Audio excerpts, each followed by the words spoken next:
Welcome to the CoinOp Cowboys, the podcast where four guys explore the absurdities of everyday life, sharing our entertaining experience and insights on a variety of topics. Hello, CoinOp-ians. This is part 2 of our 2-part Halloween special. The boys are back, and I discuss, the owner of the haunted mansion, right? Like the lore one, like the one in the park. Who owns it? Besides Disney, obviously. But, well, while looking into it, I discover something very peculiar, a secret society of sorts. Now, the question is, does Ryan fart during my segment? Well, stay tuned. But first, Ryan actually has a very interesting story this week. He discusses one of America's most legendary hauntings, Amityville. He goes in depth of all the cruel and unusual things that happened in that house. Now, the question is, does Steven fall asleep? You'll find out. Drop us a line if you want your comments and mail heard on air. Our email is coinopcowboyspod@gmail.com. That is coinopcowboyspod@gmail.com. Like, subscribe, and rate us. You can find us on Spotify, YouTube, iHeartRadio, Apple and Google Podcasts, basically anywhere you get your favorite entertainment. We release a new episode every week, so go back to past episodes and catch up, because you deserve it. Now, what do you say we stop dilly-daddling and without further dudes, on with the show. I got a fart on deck. It's just sitting there right at my anus. I'm just ready for it. We started. That was the first thing out of Welcome to the podcast. I have a feeling that's going to make his stupid ass freaking TikTok video or whatever. Yeah. That's definitely the end of the clip for sure. Yeah, the final words at the end would be fantastic. Glorious. All right. Gentlemen, thank you for joining. Again, for another... I gotta find my fucking thing. Remember when Angel used to do like that epic intro? What epic intro? When you do it live? Oh, fuck that, dude. No, I have to redo it all the time. Welcome to the CoinOp Cowboys. Welcome to the CoinOp Cowboys. It took me like 30 minutes to get that thing down for the Friday the 13th episode. Dude, you gotta watch Daniel Tosh do the cinnamon challenge. It's fucking funny as fuck. The cinnamon challenge? That sounds dangerous. Just put a mouthful of or a spoonful of cinnamon in your mouth. Oh, God. So start your podcast, Angel. Got it. This is the second episode of our Halloween challenge. It's not really a challenge. It's just the episodes. So this should be, what is it? Halloween should be tomorrow. So it's really exciting to be talking about Halloween right now. Hope you guys got your costumes figured out. I do. Yeah, what are you going to go as? I can't tell you. CoinOp Cowboy? Why not? Because it'll ruin it. What? So I saw on TikTok a guy did a Halloween costume where it's like he's one character, and then he has like a doll kind of like hanging from him being the other character. So he had a wig on, and he was dressed as Rose from the Titanic, and she had Leo hanging on from the raft at the end of the movie. Saw someone do that, like porta potty. Did you see the porta potty one? Oh, I like that one. Where he's in the porta potty walking around. Yeah. He's a guy carrying the he's like a guy potty, carrying right? porta potty. And it's like, leave me alone. I'm trying to take a shit. That's funny. Okay, let's go ahead and do an introduction. Introductions. We're going to go around the table. I'm going to ask you a question. You're going to introduce yourself, and then we're going to do the question. You're going to answer the question. This week's question. What's the question? We're going to do the question. I'm going to talk about the question. You ready for me to talk about the question? What is the question? The question is, if you're curious, Ryan, if you could invent a brand new Halloween monster, what would its origin story be, and what powers would it possess? Easy. The question again, if you could invent a brand new Halloween monster, what would its origin story be, and what powers would it possess? God. We're going to go in order from starting on my left this time. We're going to go with Ryan. Oh, what's up, CoinOp-ians? Welcome to the spooky week of Halloween. And I assure you, this week I'm gonna scare your panties right outside your buttholes. But if I could create a Halloween monster, I would create the Green Mist. Its origins would be from Steven's rotten butthole, and all it would do is it would float around town and get into any crack inside your house. And if the mist came near you, it would melt your skin and muscles off and just turn you into a gooey, ooey skeleton. That's a good monster. You got that from The Simpsons. That was one of the Halloween horror nights or Halloween nights. Yeah. I don't know what you're talking about. Yeah, it turns them inside out. How dare you accuse me of that? Go on to another cowboy before I get upset. Okay, thank you, Ryan, for your monster. Next up, Chris. What up, Cowboys? You're in for an extra exclusive Halloween weekend, and we're here to have a blast with you guys. So pony on up. If I had a Halloween monster, it would be an alien. You know, I think when I think of old school Halloween monsters, I don't think just some kind of raw alien was like a highlighted one. I feel like it's more Frankenstein, Dracula, things like that. So I think it would look like an alien and kind of act like an alien. But its big thing is it would have this electromagnetic field. So its power is when it got close to you, it would throttle your cell phone and give you terrible service and Wi-Fi. So everywhere it went, it would cause destruction of people not being able to upload to social media, not be able to check their stocks, or even worse, call 911 for help. It would just, as you got close, the whole, you're listening to the CoinOp Cowboys, and the next thing you know, just fizzy. Oh, you can't hear anything now. And I think that actually happened a little bit last episode, actually. Steven froze for a bit. That was scary. I always thought Steven was an alien. That's why he can't. That's why he can't tattoo his nipples, because he actually breathes through his nipples. It's also why I struggle with human food. Doesn't agree with me very well. I don't have the right bacteria in my stomach. Survives off Tootsie Rolls. From Xylor, my home planet. We don't have Taco Bell. All right, the EMF alien. Thank you, Chris. All right, next up is Steven. All righty. Ooh, it's the spooky episode. It's your boy Steezy, and I come for your blood like a Dracula. Also, not probably the second coolest thing I'm going to say on the podcast today is my monster, my Halloween monster. It's going to be a spirit that inhabits your sex toys, and the origin story is your nightstand, wherever you keep those sex toys. And on Halloween, they come alive and they penetrate you and they do dirty things while you sleep. So be careful what you keep in your room. It's going to scare you to death or penetrate you. Did you ever see the horror movie Puppet Master? I just saw it on Peacock. Did it have spirit sex toys in it? There was one puppet. So the whole concept of the movie was there's like different puppets, and they all had like a gimmick to how they kill people. One had like scissors for hands, and one had like a big drill on his head. But then one was like a sexy puppet, and I think she was called Leech, and she would just like spit leeches out of her mouth. But somehow she would like seduce like these full-grown men, and she's like a 10-inch puppet. And she started having sex with them and dropping leeches on them. Dropping leeches on them? But don't leeches kill you, like, slowly, right? It's usually a team effort, because they're only, like, 10 inches tall. That's terrifying. Mm-hmm. And a little weird. Yeah.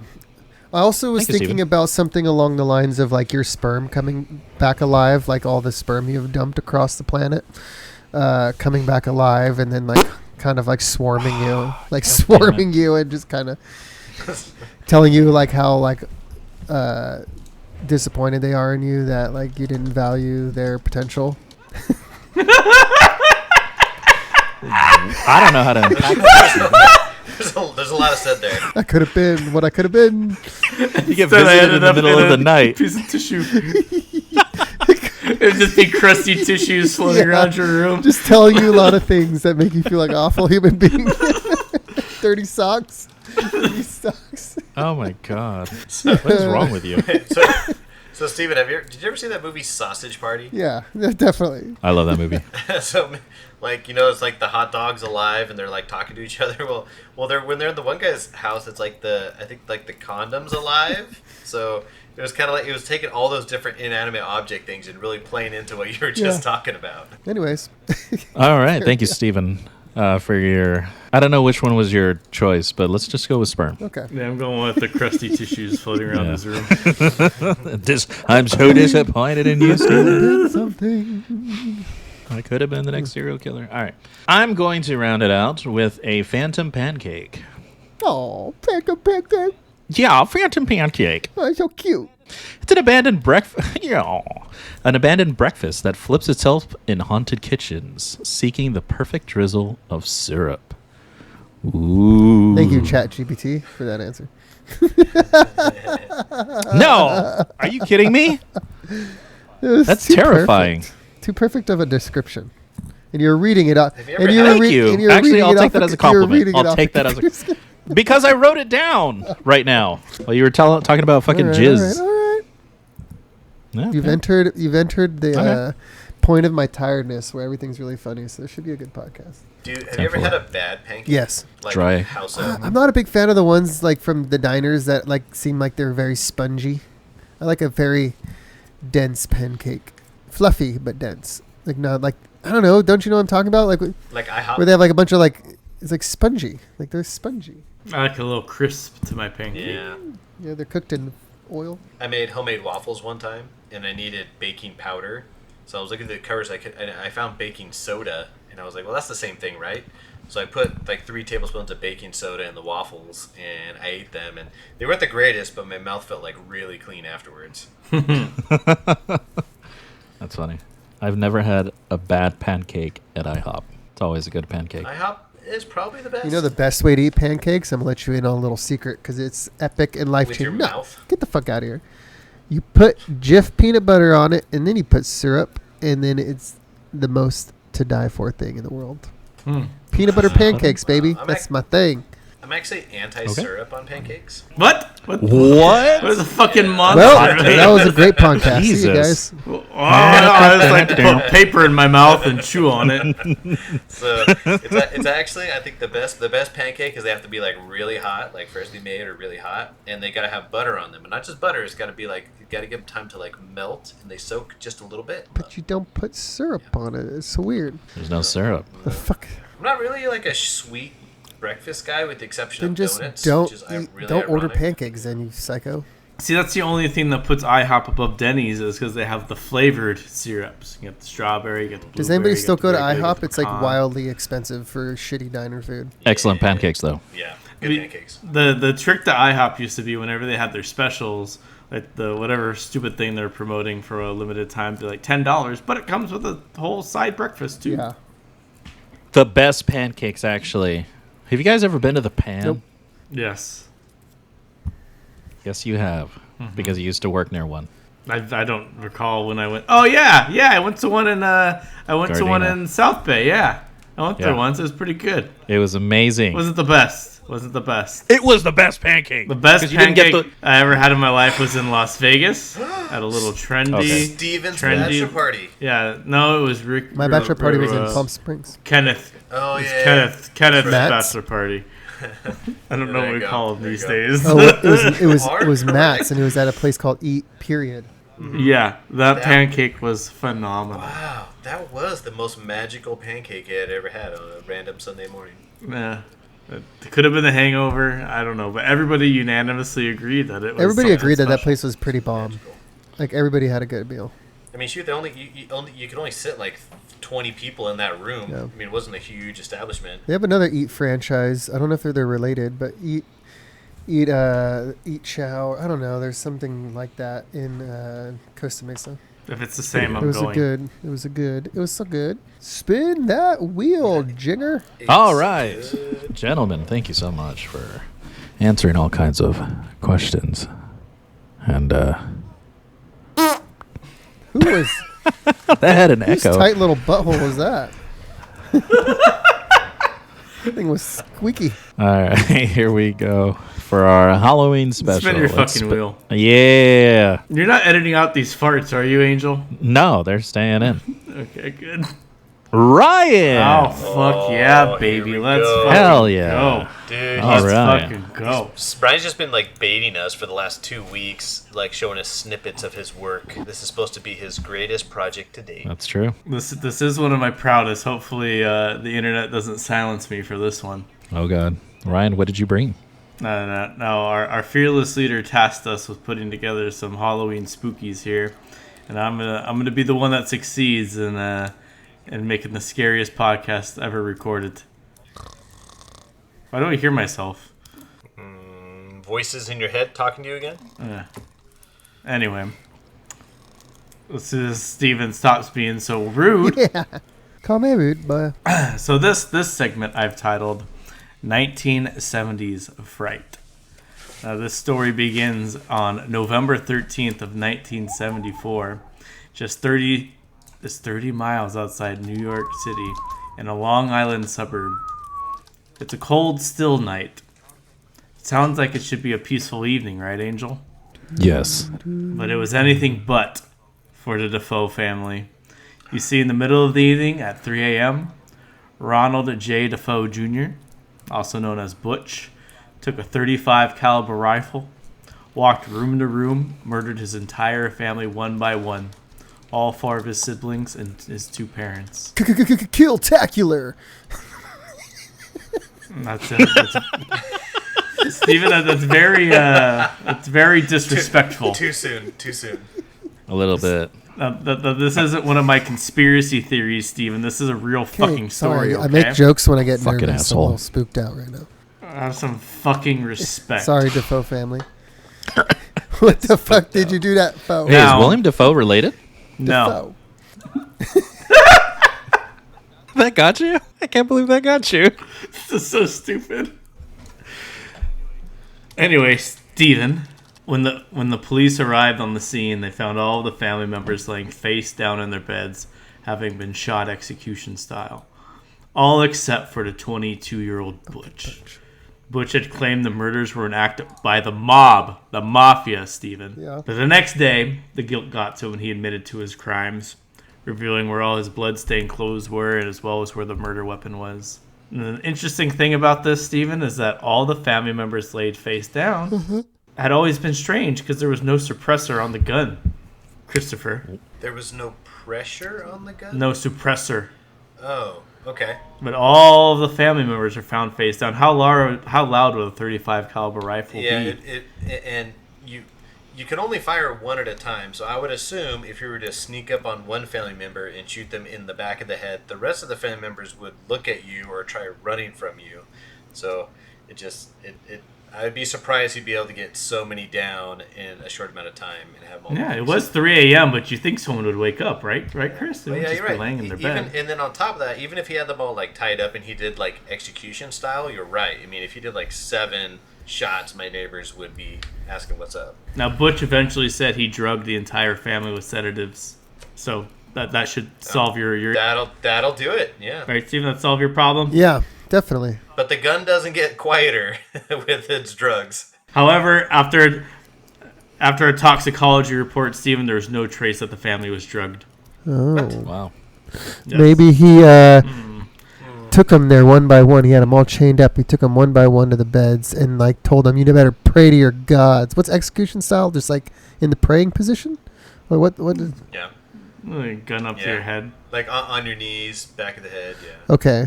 Yeah. Now, Butch quickly became infamous for frequently changing how the sequence of events occurred. It eventually backtracked, Steven, to only admitting to killing his sister, Dawn. He claimed that Dawn and an unknown male accomplice were the ones to kill the family. And he stopped Dawn, killing her in a struggle, but then the man disappeared into the evening. What the fuck? Now, unfortunately, So he's the hero. I'm sad to tell you that we'll never know the truth of these murders because Butch died in 2021 in prison at the tender age of 69. He wasn't. Hey. He wasn't Epstein's cellmate, was he? He was not. But our story tonight doesn't really lay with Butch. He's just the beginning. Because tonight's tale isn't one of murder. It's one of supernatural happenings of what is now known as the Amityville Horror House. Yes. Oh yeah. All right, now I'm excited. I watched the Ryan Reynolds one. You have my attention. Oh, this is much deeper than Ryan Reynolds out there, shirtless in the rain with his axe. So hot. Saw that at the drive-in, so I almost thought I was gay. Almost. Apparently, everybody already thinks that, so whatever. I'm just wasting my time fucking women. Now, Should be out there plowing asshole. Hit me up at I got real lightheaded. Dirty Steve Does Anal 69 at gmail.com, baby. Hit me up. what's that game you play? The Mafia. You can find you on there. Mafia Wars. Oh, God. Why were you sharing pictures of shirtless Ryan Reynolds? It wasn't me. To see if it's... I was doing it for Steven. Yeah. Closet Man 9000. Now, after the murders, this house remained empty for 13 months. Until George and Kathy Lutz purchased the home and moved in to live the American dream. However, what they experienced was hardly a dream, but quite frankly, it was just a fucking nightmare. Now, you see, the Lutz family were tormented with paranormal activity. Soon after moving into the home, George reported waking up every day at 3:15 a.m. What else happened at 3:15 in the morning, Steven? At 3:15 in the morning? Ooh. Mm-hmm. Ryan Reynolds had... Think back 2 minutes ago. Ryan Reynolds had to poop? No. Oh, the guy... No. The family was murdered at 3 in the morning, remember? Oh, God, I knew that. Pay attention, We're Steven. on a different story now. So every day, George Lutz would wake up at 3:15 every morning. And he'd feel like there was a presence beside him. Now remember this, Steven. It's going to be important later. Okay. Soon, the couple also reported smelling rancid smells all throughout the house, like sewage. Just sewage throughout the house. They'd feel deep cold spots just in the middle of a normal room temperature room. And even the strangest thing, green ooze would seep through the walls and through the keyholes. Now, Chris, you're in construction. Do you ever hear of like green ooze coming out of the walls on construction sites? Is that a normal thing? No, that would be a punt to the side of me. We'd have to take care of that. But No, but I think Chris knows a handyman that can come fix that. that is true. What was that handyman company called again? I know, I'm trying to think of it. So he's got his cocksucker in case you need any excess cock. So eventually, the Lutz family had enough of it smelling, being cold, and fucking ooze coming out of the walls. So they called a priest to the house. Immediately upon visiting the house to cleanse it, the priest felt very uneasy, an uneasiness all throughout the air. As he explored the house room by room, this never went away. But one room in particular brought him to a standstill, Angel. And as the priest was standing in the family's master bedroom, a voice yelled to him. Steven, you know what it said? Kill your family? It said, "Get out!" Fuck! And the priest heeded these words, went to the couple, said, "Under no circumstances you cannot sleep in that room ever again." Wow. You think the family listened? Did the Lutz listen, Angel? I'm guessing they didn't. Absolutely not. They did not. The Lutz family did not heed the words of the priest. Now, a few days later, after the priest had left, George was in the yard with his son Daniel. They were enjoying a mild Saturday afternoon, just playing in the yard, tossing water balloons, mowing the lawn, picking up dog shit, whatever you do in an American suburb. And then George turned around and he said, "My boy, what's wrong with you?" And Daniel just stood there. And he said, "Father, look at the window. What is that there?" And George said, "Oh, my sweet Jesus." George and Daniel stood in horror as they stared at the second floor window. And they saw a pig-like creature staring back at them with dark red eyes that could only be from the pits of hell. George rushed into the second floor of the house, burst into the room ready to confront this creature and end all the terrors that tormented them. You know what they found, Christopher? A dead pig. Nothing. Not as exciting as a dead pig, but nothing works. Now, a few hours later, same day, Kathy reported seeing a knife fly from the kitchen table just across the room. The family was at their wits' end, ready to move, and started to plan their next steps. That night, George and Kathy laid awake in bed discussing options of what they could do. Burn the house down, just leave the house, get the fuck out, leave the country. And as they're discussing options, they drifted off to sleep. And you know what happened next, Steven? What time did George wake up? 3:15, you bitch. Yes, George woke up at 3:15, and he looked over to his wife. You know what he saw, A Steven? fucking demon. No, Kathy was levitating above the bed. Oh, dang. George took action, brought her down, woke her up, shook her, grabbed the kids, and moved out of the house. 28 days after moving in. But they weren't done yet. They moved out 28 days after, but they weren't done. You see, they were committed to their American dream and did not want to lose their home to an evil entity that was making their lives hell. The couple now bypassed the church and brought in famed paranormal investigators Ed and Lorraine Warren. Yes. Who are Ed and Lorraine Warren? Christopher, do you know who these people are? No idea. Steven, do you know Ed and Lorraine Warren? Yeah, they're famed detectives. Paranormal detectives. They're also the stars of the hit film series The What Conjuring. about the Phasmophobia game? I have nothing to do with that. Sorry. So 5 months after the Klutz family moved out, Ed and Lorraine conducted an investigation of the home. They even brought in a local news crew to accompany them. In the course of the investigation, Ed reported feeling a demonic presence, and at one point he was physically pushed to the ground. Lorraine also had visions of seeing the bodies of the Defoe family all throughout the home. And most striking of all, I'm coming to all of you cowboys with photographic evidence of a demonic being. I don't believe it. Oh, baby. Now we'll post a link for all your CoinOp-ians if you have the stomach to see this thing. But you know what, Steven, you might wanna turn on a light because shit's about to get fucking spooky. You're gonna be super schizophrenic in your closet. All right, you ready? Ready to see what I see now, Christopher? I want you to explain to the audience what you see when I show you this image. But I'm like the scaredy cat of the group. I understand you might be startled for a minute, so audience, be prepared for 30 seconds of silence. Because what I've got prepared is truly startling. All right, I'm ready. All right, here we go. What do you see, Christopher? I'm not looking yet. Okay. It's a staircase. Oh, okay. So, okay. It's taking a moment. So, it's like a picture looking. It's like you're on the second floor of a house. So there's like in the left-hand side, there's stairs coming down. I don't want to look at this anymore. And then there's stairs that go down. Yeah. So, but there's like a black and white photo taken, and in the corner there's like a spooky little kid poking his head out the door, and then there's like I'm assuming there's a picture in the bottom right hand corner that's like must have been him when he was alive. So Possibly. Ryan's it looks inviting like spirits a real into life our house. photo. Spooky. It's okay. You don't live in Long Island, Steven. It's okay. It's very far away. No, he can teleport through the screen. Yes. Only if you look at its eyes, Steven. You didn't look at its eyes, for did a you? long time. All right, here's what's important, Steven. Are the eyes white when you're looking at it? Because if they are, you're Yes. fucked. Damn it! It's a black and white photo. I looked at it again. Take it off my screen. I don't like looking at it anymore. I'm getting chills. So after this investigation and seeing everything, immediately after, the Lutz family finally threw in the towel. They packed up, moved to California. Now, I know you all might be thinking, is any of this real? And the world at large questioned this at the time too.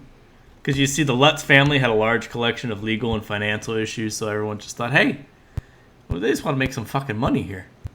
However, the Lutz family took a lie detector test, Angel. You know how it came back? They were telling the truth. They were telling the truth.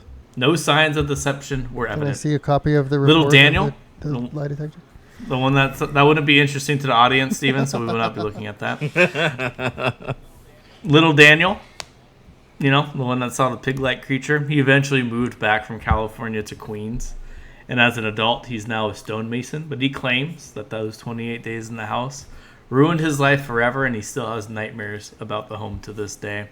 You remember Butch, Christopher? Yep, he was the butcher. He's the murderer? Mm-hmm. Yeah.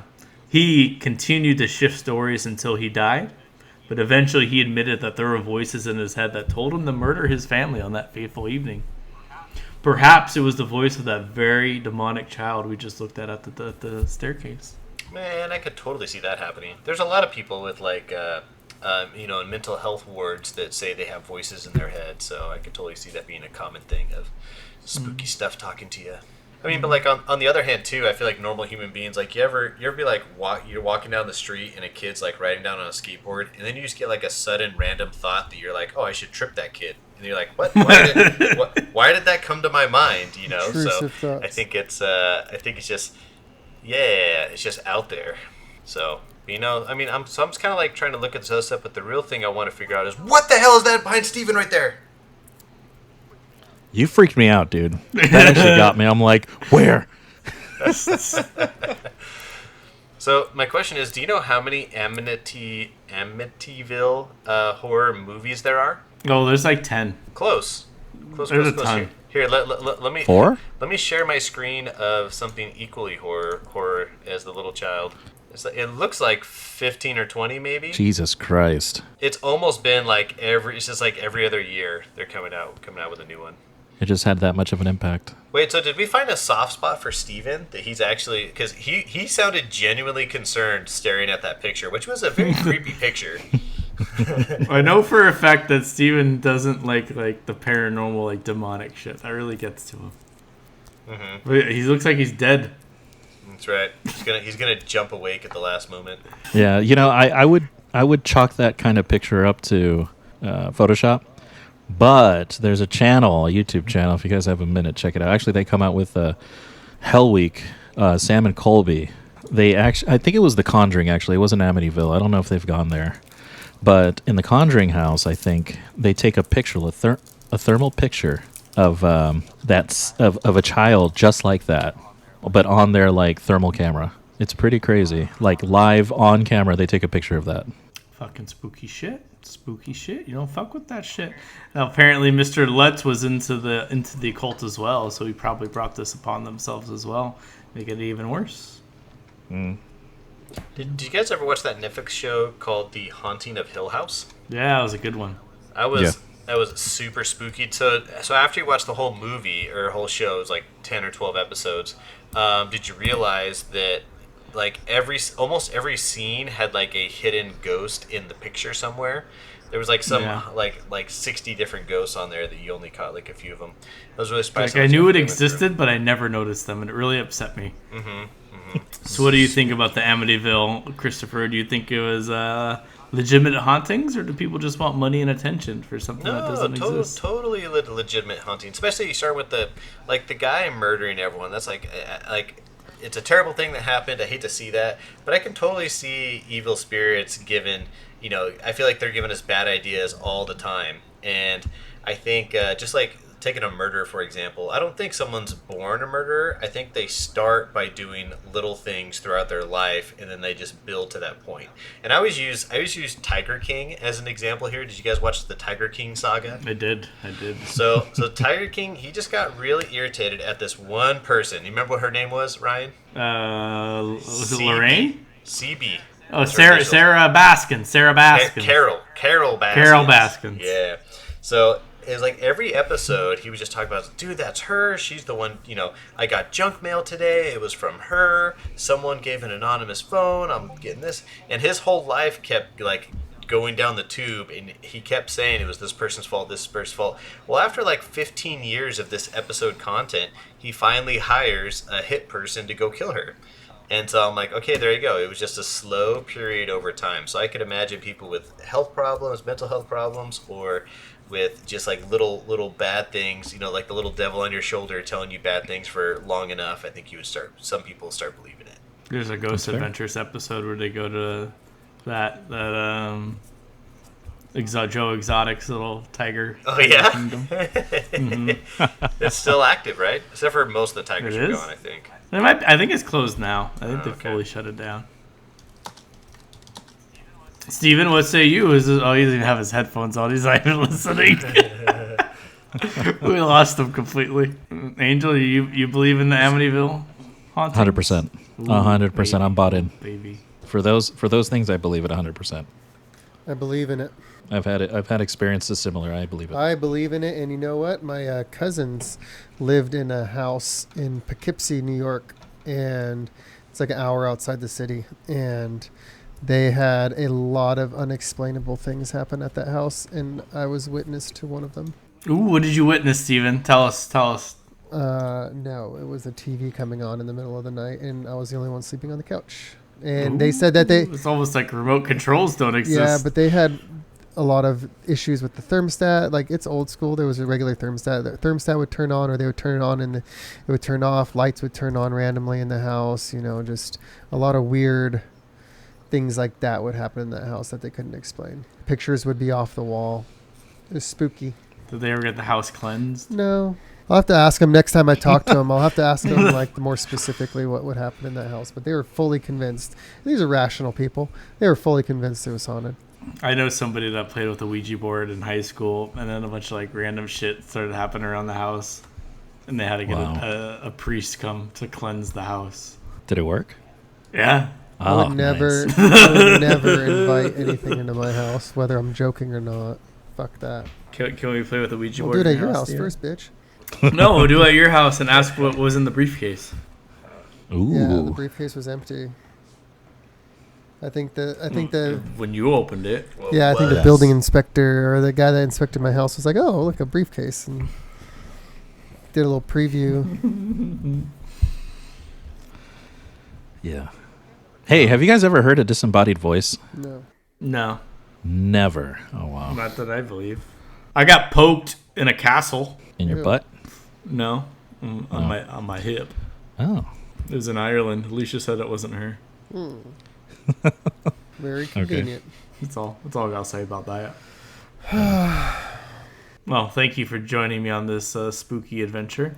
Angel, did you ever hear a disembodied voice? Yes, I did at my parents' house. Ooh. Actually, Brittany and I heard the same voice, but at different times. When I got home one night, I was walking up to the front door, and out to my left-hand side, I heard just a sudden, like as if a person was there. They went, "Hey!" And I turned and looked, nothing was there. And I'm like, what the fuck? Who is this yelling "hey" at me? And I was like, whatever, it's just, my imagination. And later that night, I was talking to Brittany, and I was like, remembered. I'm like, hey, I was outside and I heard a disembodied voice. I heard it say "hey" to me. And she's like, oh my God, when I was walking up the stairs, something like right behind me said, clear as day, said, hello. And she turned around like, maybe someone was around or anything. No one was there. Was there a ring No one was camera? there. I think there was. I gotta look back at the footage, but Debunked. right. Yeah, but there was no one there. It was weird. Thank you all. Thank you, CoinOp-ians, for joining me on this spooky trip. Thank you for taking us on it. Now go watch Ryan Reynolds chop wood in the rain. All right, thank you, Ryan, for your spooktacular story of one. Now spin your fucking wheel. Here we go. All right, I wonder who's next. Pick 'em, we gotta pick 'em. Oh, White line. Here we go. It's me, ladies and gentlemen. Thank you so much for sticking out with us. I have a story for you guys. So, have you guys seen movies recently? I know you have, Ryan. But have you guys seen the latest Haunted Mansion? No, I wanted to, The movie. but I didn't make it there. It's on Disney Plus now, Kurt. The ride? It Okay, is the movie. Yeah, I intend Nobody to else? watch it this month at some point. Is it worth a go? it's pretty good. It's pretty good. They try to go with a spooky. I really liked it. They try to go a little more spooky, a little scarier, compared to the Eddie Murphy version. And I really like the Eddie Murphy version. I thought it was pretty good. And it was interesting because, spoiler alert, this one, and you're introduced to it really early in the movie. Spoiler: the Hatbox Ghost is the villain, whereas the Eddie Murphy version, the Master Gracie is the villain, right? Trying to get Eddie Murphy's wife. I forget her name, but she's the reincarnated, whatever, his wife, his love. I have a question for you guys. It got me thinking because, as you guys know, and as the CoinOp-ians know, we are a fan of Disneyland. We like going to Disneyland with our kids. And so I've always wondered this question, and I did a little research looking into it. Just want to get a temperature of the room to see what you guys think. Do you guys know, and don't Google this, Steven, who's the owner of the Haunted Mansion? Like in fiction or in real life? Walt Disney. Well, yeah, no shit. Fucking in fiction lore, like who actually owns it? No, I don't know anything. There's all those clever headstones outside, that make like puns on themselves. So I'm assuming it's one of those guys. This is the Brer Rabbit. The Briar Rabbit. The Why would Brer it be the Rabbit. Briar? Mr. Why would it- Toad. Brer Rabbit. No, God damn it. And Chris, you actually stumbled on one of the theories, which is the Master Gracie, because his headstone is seen outside, right? It's not Mr. Gracie. In actuality, Disney really doesn't say who it is. There's a lot of theories. The Master Gracie one, there's the Constance Hatchaway, there's the ghost host, right? The narrator throughout the ride. Well, I'm going to show you guys a connection between two brothers. This actually, I started looking into it, and this actually got bigger. Long story short, Constance Hatchaway actually owns the Haunted Mansion, the serial Who the killer fuck's bride. Constance Hatchaway. Oh, Yeah, so in the attic. the one in the attic. Yeah, the one in the attic, decapitating. Now, if you look at the beginning of the ride, there's portraits, right? There's a ballerina balancing on a tightrope over alligators. There's brothers or men stacked on top of each other going into quicksand. And there's another one with an old woman sitting on a tombstone. That tombstone it portrays an old man with a hatchet in his head. It's not said, but you can infer that old woman is Constance Hatchaway because her tool of choice or her weapon of choice was a hatchet. So she's known as the infamous Black Widow Bride. Her husband, her latest husband, was George. As I did a little more research into George, his last name's Hightower. Now, does Hightower mean anything to you guys? It's a tower He's that's a football high. player. Football player and a tower that's high. You're both correct. Actually, the Hightower name is it's a family well known by all accounts, one of affluence, power, and prominence. It's often the case with such lineage. Their history is a tapestry woven with threads of ambition, greed. There's destiny. Now, George Hightower was very wealthy, and he was eventually the owner of the haunted mansion. Right? He purchased it, and he had ambitions. Probably blinded him to the dangers lurking in the home. You know, in his case, it was his wife, his bride, Constance. Meanwhile, in a different part of the world, he had a brother, Harrison Hightower III. He was also making a name for himself, and through... As a pirate. Yeah, is he? I don't know, you tell me. No, he's not a pirate. He's not a pirate. I'm not talking about Jean Lafitte. No.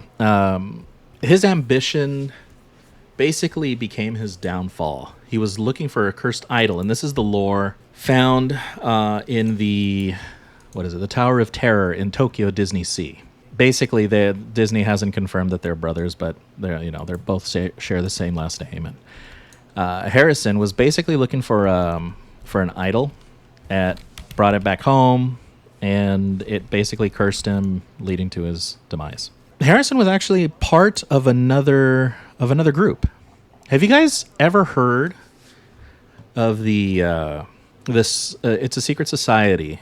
Called the Society of Adventurers. No, is Society of Explorers and Adventures. Yeah, Disney Wiki. Yeah. There you go. Yeah. Society of Explorers Adventures. Have you guys ever heard that? I couldn't think of Explorers for some fucking reason. Nope. Never? The Society of Explorers? Yeah. And Yeah, Adventurers. I've heard of that. You've heard of C? Yeah. Where have you heard of C? I have Yes. never heard of these people. Like South Park or something? I don't know. Okay, I'm gonna have to look into that. But basically, it's a secret society, and not in the United States, where in California or in Orlando, is C prominent, but it's more in the overseas, like with Tokyo is huge, and the Hong Kong one. They have their own land with restaurants and stuff, and basically, they're a bunch of rich guys that run around the world looking for adventure and they explore. And I thought that was pretty cool, just to kind of see that kind of lore where the owner of the haunted mansion is related to a brother who's in a secret society who's also getting into trouble looking for idols and stuff like that. So if each one of these are owned by Disney, Disney's stringing all this together, right? There's not it's not like they bought parts of these stories and they're like the haunted mansion was their own invention, right? They didn't get the idea of the haunted mansion That's from true. someone else. That's true. It was an Imagineer. And funny story, when they started building it, they were starting plans early in the 1960s, and that ride and another ride Walt never saw completed. The other ride being Pirates of the Caribbean, because he was caught up with the World's Fair from 64 to 65. And it was supposed to open in 65, 66, but it ended up opening in 69. Get their shit together. Didn't someone die at the haunted mansion during its construction? I'm pretty sure they did. I don't know. I didn't really look into that part, but I totally have heard the pieces that you do not want to be wandering through the haunted mansion in the middle of the night as a security guard. Oh, they have a couple of stories, like the child at the exit. Have you heard that one? No, tell me more. Well, apparently there's a child was really fond of the haunted mansion, and he met an untimely death. I think it was, he was sick, and what they did is they brought his ashes and they spread it across the entire ride like people usually do. And I guess people see a child with like a striped shirt at the exit who's crying on his own and looking for his parents. And when they go up to him and ask him about it, he tells them, "I'm looking for my parents." And they turn around to look around. They look back, and he's gone. Ooh, yeah. spooky. Well, that's irresponsible of the cast members to turn their back on a lost child. But yeah, another really famous ghost story there is Dolly. Have you guys ever heard of Dolly? No. I think she was decapitated on the Matterhorn. What? Yeah. What? Dude, that Matterhorn's like one of the most unsafe buildings in all of Southern California. It was built before building codes. So they say that she was definitely a death, and they say that she haunts the ride. So yeah, a lot of spooky stuff that happens there, and I just thought it was interesting to see who the actual owner was, and it's not canon, but Constance Hatchaway, pretty cool. Thank you for that tale, Angel. Yeah. So it wasn't a word, Ryan. I enjoyed that very much. Thank you. Yes, I'm glad you did. I did it for you. Oh dang! Dolly unbuckled herself to assist the child in front of her. She stood up before the dip where the track crosses the other. She hit her head on the bridge and fell under the track, and that was the end of it. What about? Wasn't someone decapitated on Thunder Hands, arm, Mountain? and legs? Yes. Yeah, sounds like another good one. And the cast member that was crushed. What was that? What? That sound? Yeah. Gurgling from Steven. It was Deborah Gale Stone, working in the America Scenes the Trash, and was crushed to death by a rotating wall. Ooh. I love that picture. So, yeah, that's all I got to say about that. That's all I gotta say about that. So, Man, so I would say like Steven's kind of zoning in and out right now. If we just split, if we left the group chat here and just left like a black and white static TV screen, it'd probably freak him out when he wakes up. If only we could think of a way to play a really loud noise to startle him. Yeah, there's got to be a way. listeners, he's been asleep for like 20 minutes. He was texting me before we started. He's like, I'm so fucking tired. Is it because of the time change? Yeah. I told him this is going to happen yesterday. He's like, no, I'm good. Oh, he said he was good? Wow. But the time hasn't changed yet. It's just the fact that the sun's going down like super early. I think it's more so just that last day of travel just fucks you up. Because he landed on Saturday or Sunday, right? Or Friday or Saturday. Friday, I don't know. Man, did you guys see that triple dog picture? It was a corn dog, but there were 3 hot dogs on the inside of the corn dog when they dunked it. What? Yeah. So you take a bite instead of just one corn dog being there. There's 3. The trifecta, the triforce of hot doginess. Let's wrap this up so we can abandon Steven in his chair. Ladies and gentlemen, thank you so much for listening to another tale from the CoinOp Cowboys. I hope you enjoy your Halloween adventures, getting candy and spending time with loved ones and having all kinds of fun. Is there anything else you guys want to say before we depart? Yeah. There's a lot of horrors in this podcast. What? or maybe there's a sign on the wall that Tanya made. It says there's a lot of horrors in this house, but it's HORRORS, but it's like play on words, so I was trying to equate it to the CoinOp Cowboys. Thank you all CoinOp-ians for joining us on all of our adventures as we enter November, the month of thanks.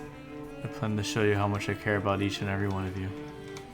Extra poop stories coming in November. Yeah.